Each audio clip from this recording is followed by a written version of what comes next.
यूँ तो शास्त्रों में खंडित प्रतिमा की पूजा निषेध मानी जाती है, मगर सतना जिले के बिरसिंहपुर में खंडित शिवलिंग की पूरे श्रद्धा के साथ पूजा होती है।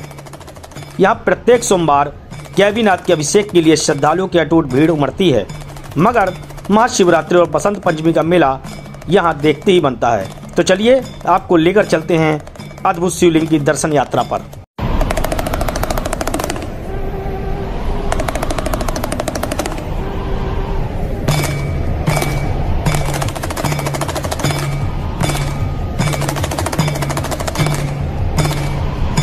अगर आपके घर में रखी किसी भी देवी देवता की प्रतिमा खंडित हो जाती है तो आप अनहोनी की आशंका मात्र से ही सहर उठते हैं। जरा भी देरी किए लोग खंडित मूर्ति को या तो बहते पानी में विसर्जित कर देते हैं या फिर किसी पेड़ के नीचे रख देते हैं। मगर आज आपको हम बताएंगे कि खंडित शिवलिंग की आराधना कहाँ होती है। यह तस्वीर है मध्य प्रदेश के सतना मुख्यालय से करीब 35 किलोमीटर दूर स्थित बिरसिंहपुर कस्बा की।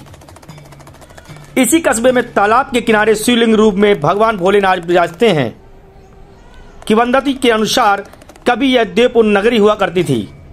यहाँ के राजा वीर सिंह थे। राजा वीर सिंह उज्जैन महाकाल के अनन्य भक्त थे। राजा रोजाना यहाँ से उज्जैन जाकर महाकाल के दर्शन करते थे। बाद में उनकी ज्यादा उम्र हो गई और वो उज्जैन जाने में असमर्थ हो गए। इस पर उन्होंने महाकाल बिरसिंहपुर आने के लिए प्रार्थना की। महाकाल उनकी भक्ति से इतने अभिभूत हो गए कि वो बिरसिंहपुर में गैवीनाथ के घर शिवलिंग के रूप में प्रकट हो गए। ये राजा वीर सिंह की पूजा तपस्या से उज्जैन महाकालेश्वर वो पूजा करते थे। भगवान के बड़े अनंत भक्त थे। उनके तपो स्त्री से भगवान से वरदान मांगी कि हे प्रभु मैं सयाना हो गया हूँ, आप तक नहीं पहुँच सकता हूँ। तो भोलेनाथ अति प्रसन्न हुए। बोले क्या चाहते हो? तो बोले प्रभु हमारी नगरी पधारे।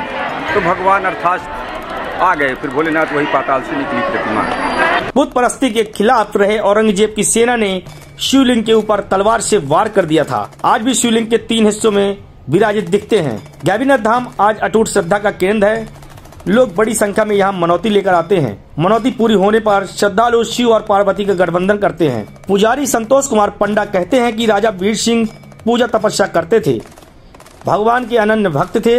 वो भगवान से वरदान मांगे थे कि हे भगवान अब मैं सयाना हो गया हूँ, आप तक नहीं पहुँच सकता हूँ। तो भगवान भोलेनाथ अति प्रसन्न हुए और भोले की क्या चाहते हो बोलो। तब राजा ने बोला कि आप हमारी नगरी पधारिए। फिर क्या, यहाँ भगवान भोलेनाथ आ गए। और जो भगवान की टाँकियाँ लगी हैं, वो जो औरंगजेब बादशाह था वो भगवान की परीक्षा लेना चाहता था कि हिंदू लोग जो पूजा करते सत्यता जानना चाहता था। तो पहली टाँकी जो लगवाई है उसने तो गंगा जल की धारा निकली थी।